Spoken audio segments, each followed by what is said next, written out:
Bine ne-am regăsit, dragi prieteni. Lumea multipolară pe care China și Rusia o visează este o lume a violenței, o lume a dictaturii, o lume a celor puternici care pot oricând să calce pe gât pe cei slabi sau pe cei mai slabi decât ei. Putin și cu Xi Jinping au propovăduit ieri ideea de pace, nu de război, în timp ce armata chineză a fluturat arsenal nuclear, triada nucleară, a fluturat ultimile cuceriri ale științei și tehnologiei în materie de lasere, a fluturat niște roboți, niște chinezi robotizați, care aplaudau toți deodată și stăteau drept, nici nu clipeau. Au fluturat dictatura, au avut și nesimțirea de a se prezenta drept victorioși în cel de-al doilea război mondial, și aici mă refer la Xi Jinping și la Kim Jong-un, care n-au eliberat nimic. China, se știe foarte clar, istoric vorbind, China și Coreea de Nord au câștigat teritorii odată cu prăbușirea Japoniei, care Japonia a fost înfrântă militar de Statele Unite ale Americii și parțial de Rusia. Așa că fratele Xi și cu celălalt tovarăș mai de la nord, din Coreea de Nord, Kim Jong-un, s-au încordat și au sărbătorit o victorie care nu le aparține. Da? Asta este de când lumea, propaganda, este mai presus decât adevăr în aceste țări. Iar ei vorbesc de pace, prezentându-ne și încordându-și mușchii, prezentându-ne o armată destul de dotată, o armată cu un potențial periculos inclusiv pentru armata Statelor Unite ale Americii. Toate aceste lucruri au fost posibile și din cauza lui Donald Trump, care s-a întâlnit cu un criminal de război în Alaska acum câteva săptămâni și l-a legitimat. Iată că lui Putin îi priește foarte mult rolul acesta de nouă vedetă pe sfera globală, pe scena globală. Asta în timp în care Trump, Krasnov, stă morocănos, stă supărat, trist, la Washington, primindu-l pe președintele Poloniei și fluturând acesta la rândul său niște avioane F-35 la Casa Albă, încercând cumva să preia din imaginea și din tot PR-ul pe care l-a făcut China în aceste zile. N-a reușit deloc, este pe plan secund. Singurii prieteni ai Statelor Unite ale Americii sunt țările din Uniunea Europeană și țările din lumea liberă, Japonia, Coreea de Sud, Australia, Canada. Și singurii prieteni ai Europei sunt toți cei din lumea liberă, adică Statele Unite ale Americii și celelalte țări pe care le-am enumerat. Așa că, din păcate, spun, lumea în care trăim nu mai este lumea de acum 30 de ani, în care popoarele puteau să-și decidă singure viitorul, să-și decide soarta. Vedem că cei puternici pot face ce vor cu cei slabi. Și asta este un lucru dovedit în Ucraina. Sigur că da, suntem la un pas de al treilea război mondial cu această China pe steroizi, cu această Rusie flămândă de putere și de imagine, dar mai puțin potentă economic precum China, și cu un stat totalitar, Coreea de Nord, care vrea să demonstreze că reușește să mențină o dictatură sângeroasă și criminală, în care nord-coreenii mor la propriu de foame, atâta timp cât vor ei. De ce? Pentru că lumea liberă, atât în vremea lui Obama, cât și în vremea lui Donald Trump, n-au reușit și nici n-au avut voința de a se opune. Subiectele principale ale analizei noastre de astăzi sunt: lumea multipolară a Rusiei și Chinei ridică un scenariu de coșmar pentru Europa. O analiză, un articol foarte bun al celor de la Kyiv Independent. Analiștii de la Deep State au analizat încercările inamice de a penetra Kupiansku. Macron a anunțat finalizarea lucrărilor privind garanțiile de securitate pentru Ucraina. Niște vești bune: forțele de apărare ucrainene au atacat 2 stații radar din regiunea rusă Rostov. Aceleași forțe de apărare ucrainene distrug sistemele de apărare aeriană S-300 și 9 S-36. Un bilanț sumbru pentru armata și pentru Rusia. În ultima lună, 17 atacuri. Dronele ucrainene distrug industria rusească de rafinare a petrolului. Dacă o ține tot așa, Ucraina poate să pună capăt acestui război sângeros mai repede decât s-ar aștepta unii. La final vă prezint hărțile Deep State. Lumea multipolară a Rusiei și Chinei ridică un scenariu de coșmar pentru Europa. Conspectăm din acest articol amplu: deși a fost un paria global chiar anul trecut, președintele rus Vladimir Putin a avut parte de câteva săptămâni destul de bune, efectuând vizite la nivel înalt în est și vest. Bineînțeles, pentru că Donald Trump i-a suflat în pânze. După întâlnirea față în față cu președintele Trump de luna trecută, acesta și-a încununat revenirea pe scena internațională pe 2 septembrie, stând umăr la umăr cu omologul său chinez în cadrul prezentării unei viziuni pentru o nouă ordine mondială. Ar trebui să continuăm să ne opunem fără echivoc hegemonismului și politicii de putere, să practicăm un multilateralism adevărat și să fim un pilon în promovarea unei lumi multipolare și a unei democrații sporite în relațiile internaționale, a declarat președintele chinez Xi Jinping în fața unei mulțimi de peste 50.000 de oameni în piața Tiananmen. Astăzi omenirea se confruntă cu alegerea dintre pace și război, dialog sau confruntare, câștig-câștig sau sumă zero, adăugând că poporul chinez se află de partea bună a istoriei. Evenimentul a fost extrem de semnificativ într-o lume în rapidă schimbare, în care democrația condusă de Statele Unite, ca forță dominantă a afacerilor globale, este incertă. China și Rusia au pledat pentru o revenire la o lume în care superputerile își controlează propriile sfere de influență.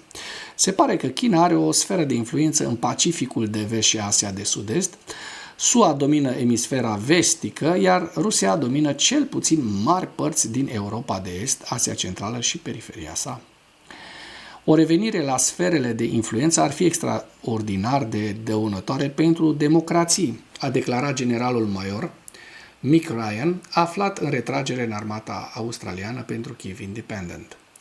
Ar fi extraordinar de rău pentru orice țară de la periferia Rusiei și Chinei. Și este ceva ce ar trebui să combatem cu toții cât mai mult posibil. Rachetele balistice intercontinentale chinezești care transportă încărcături nucleare, asta a fost modul prin care China vrea să spună că dorește pace în lume. Iată și pe acești roboței soldați care au mărșăluit cu miile sau poate chiar cu zecile de mii în piața Tiananmen. Cum am ajuns aici, se întreabă jurnaliștii de la Kyiv Independent. Ca reacție la discursul lui Xi și la parada militară a Chinei, Trump i-a acuzat pe Xi, Putin și pe liderul nord-corean Kim Jong-un de conspirație împotriva Statelor Unite ale Americii, dar, așa cum știm, politica America First ale lui Trump și retragerea sa din Europa au încurajat China și Rusia să adopte o poziție mult mai asertivă pe scena globală, a declarat pentru Kyiv Independent Rafael Loss, cercetător în politici pentru apărare, securitate și tehnologie la Consiliul European pentru Relații Externe. Administrația Trump din Statele Unite le facilitează viața prin propriile acțiuni, a adăugat acesta. Ce înseamnă o lume multipolară? După cel de-al doilea război mondial, sistemul global a cunoscut o ordine mondială bipolară în care a fost în mare parte divizată cele două sfere de influență ale SUA și Uniunii Sovietice. După prăbușirea Uniunii Sovietice în 91, SUA a rămas singura superputere globală dominantă din punct de vedere politic, economic și militar. În ultimul deceniu, conducerea SUA în afaceri globale a început să se fisureze alte puteri majore, umplând golurile revenind la sferele de influență mai degrabă asociate cu secolul al XIX-lea. Și asta pentru că, așa cum vă spuneam, atât Barack Obama cât și Donald Trump, parțial și Biden, n-au luat niște decizii care să îi pună pe aceștia pe gânduri și i-au lăsat să zburde. Și iată unde a dus această zburdălnicie. Potrivit lui Ryan, China vizează o sferă de influență în Pacificul de Vest și Asia de Sud-Est, în timp ce Rusia încearcă să domine Europa de Est, Asia Centrală și periferia sa. Aici are o problemă atât Rusia cât și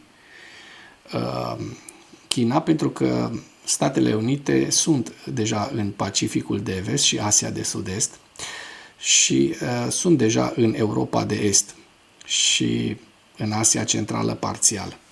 Da? Așa că vom vedea cine va înclina balanța. Eu cred că poate Uniunea Europeană.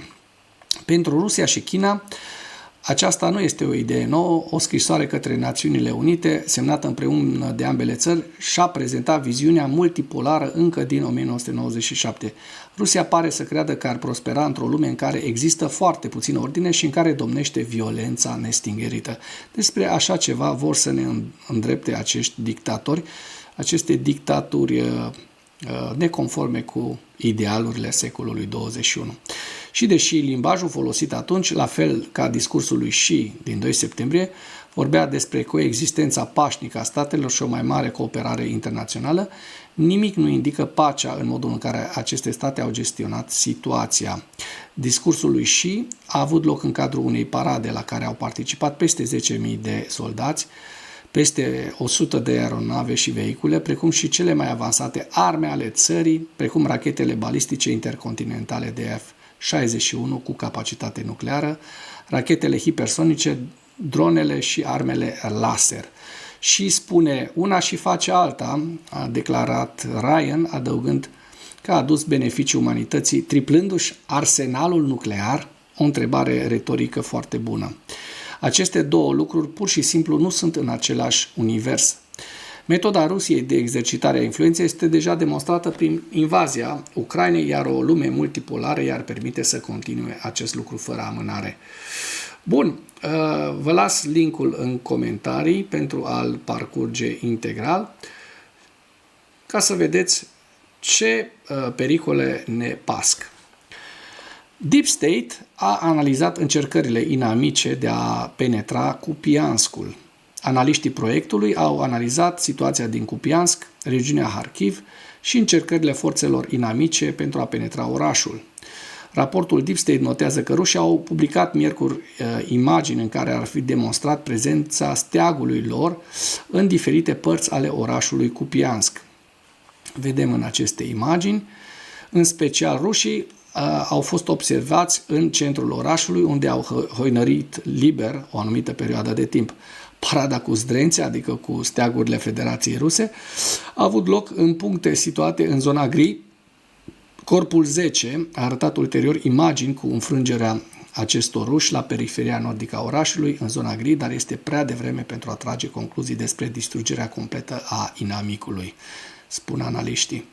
Proiectul notează că prezența inamicului la periferia nordică a orașului Kupiansk nu este o noutate, iar prezența destul de îndelungată a unei zone gri este o demonstrație în acest sens. Și adaugă că rușii fac încercări constante de a pătrunde în oraș și încearcă să câștige un punct de sprijin, cel puțin la periferie, pentru a-și spori prezența numerică în vederea unei înaintări ulterioare.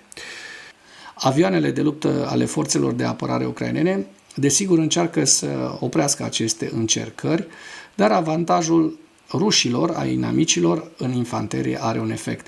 Pentru a crește șansele de a obține un punct de sprijin în oraș, rușii încearcă să preia controlul deasupra zonei înconjurătoare, așa că se desfășoară bătălii, în special pentru așezarea Mirove, numele vechi Mirnoe, care, la fel ca Datkovka, ar trebui să devină un loc de acumulare al infanteriei. Potrivit Deep State, ocupanții ruși încearcă de asemenea să se infiltreze în oraș și să-și sporească prezența deghizându-se în civili. În prezent se fac încercări active de a efectua operațiuni de asalt de către grupuri de infanterie care încearcă să oprească armata ucraineană cu propriile eforturi. În septembrie vom vorbi de multe ori despre Kupiansk, deoarece inamicul s-a apropiat foarte mult și sondează activ punctele slabe pe care le-a descoperit deja într-o oarecare măsură și încep imediat să-și dezvolte succesele. Emmanuel Macron a anunțat finalizarea lucrărilor cu privire la garanțiile de securitate pentru Ucraina. Președintele francez a anunțat că partenerii au finalizat pregătirea garanțiilor de securitate pentru Ucraina, iar documentul așteaptă acum aprobarea politică.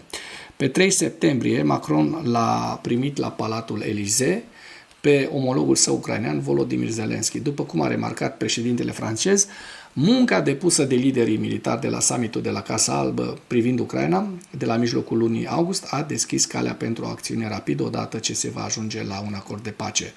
Datorită contribuției pregătite, documentate și confirmate în această după-amiază la nivelul miniștrilor apărării în condițiile strict secrete, putem spune acum această lucrare este finalizată și gata pentru aprobarea politică, a declarat Macron.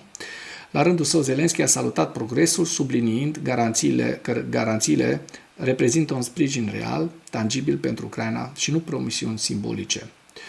El a adăugat că inițiativele anterioare ale coaliției, în care nimeni nu a crezut la început, au fost și ele implementate și funcționează.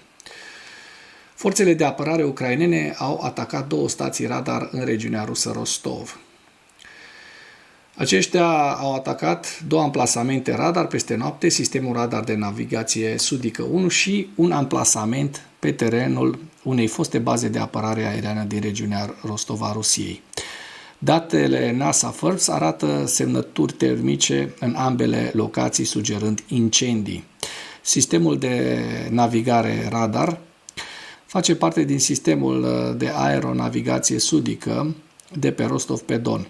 Acesta joacă un rol cheie de management al traficului aerian din sudul Rusiei, inclusiv detectarea și urmărirea aeronavelor, coordonarea rutelor, suportul radio pentru zboruri, telecomunicațiile aeronautice și comunicațiile fixe prin satelit. Stația face parte dintr-un sistem centralizat de control al traficului aerian, considerat strategic important pentru aviația rusă. Al doilea atac a vizat terenul unei foste unități de apărare aeriană, unitatea militară 65312, care a găzduit cândva regimentul 1244 de rachete antiaeriene care a operat sistemele S-300PS în anii 90. Și vedeți în imagine aceste lovituri. Forțele de apărare ucrainene distrug sistemele de apărare aeriană S-300 și 9 S-36. Avem imagini prin care se demonstrează că forțele de apărare ucrainene au distrus un sistem de rachete Solar S-300 și un radar de iluminare a țintei și de ghidare a rachetelor 9 S-36, aparținând forțelor ruse în regiunea Zaporojie. Petro Andriușcenko, șeful Centrului pentru Studiul Ocupației, a raportat lovitura. Pagubele s-au produs în dimineața zilei de 3 septembrie în apropierea satului Oleksiivka din districtul Polohiavski. Nu este încă clar ce versiune a rachetei S-300 a fost distrusă sau ce arme au fost folosite. Radarul 9 S-36 face parte din sistemele de apărare aeriană Buk M2 și Buk M3 ale Rusiei. Stația 9 S-36, cu un catarg de antenă care se extinde până la 22 de metri, poate urmări și viza aeronave care zboară la altitudini joase și foarte joase, inclusiv pe teren împădurit sau accidentat. Catargul, care se poate extinde până la 21 de metri, asigură iluminarea țintei și ghidarea rachetelor. Radarul poate urmări și ataca până la 4 ținte simultan la altitudini de până la 20 de metri. și vedem că în cadrul acestui atac, stația radar 76N6, care detectează țintele la altitudini mari și medii, a fost distrusă de asemenea, în timp ce radarul 30N6, folosit pentru ghidare și iluminare, a fost de asemenea lovit. 17 atacuri într-o lună. Dronele ucrainene distrug industria rusească de rafinare a petrolului. De fapt, asta este miza. În cursul lunii august, unitățile forțelor armate ale Ucrainei, forțelor sistemelor autopilotate, în cooperare cu alte componente ale forțelor de apărare ale Ucrainei, au efectuat 17 atacuri asupra instalațiilor de rafinare a petrolului din Rusia. SBS a anunțat că printre instalațiile afectate se numără rafinării de petrol, depozite de combustibil și lubrifianți și stații de pompare a petrolului. Unele dintre aceste instalații au fost lovite de 2 ori în decurs de o lună. Rafinăriile produc produse petroliere pentru armata rusă, benzină, motorină, combustibil pentru avioane și kerosen pentru aviație. Atacurile asupra acestor instalații au ca scop reducerea potențialului ofensiv al inamicului și complicarea logisticii combustibilului. Vedem în aceste imagini locurile care au fost vizate, unde au reușit să lovească cu succes ucrainenii.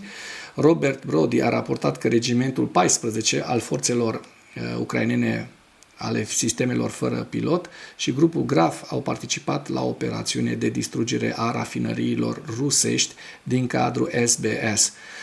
Rafinările de petrol afectate de aceste lovituri le vedeți înșirate în această imagine, atât ele cât și stațiile de pompare a petrolului din Rusia. Trecem la ziua 1289 a războiului din Ucraina.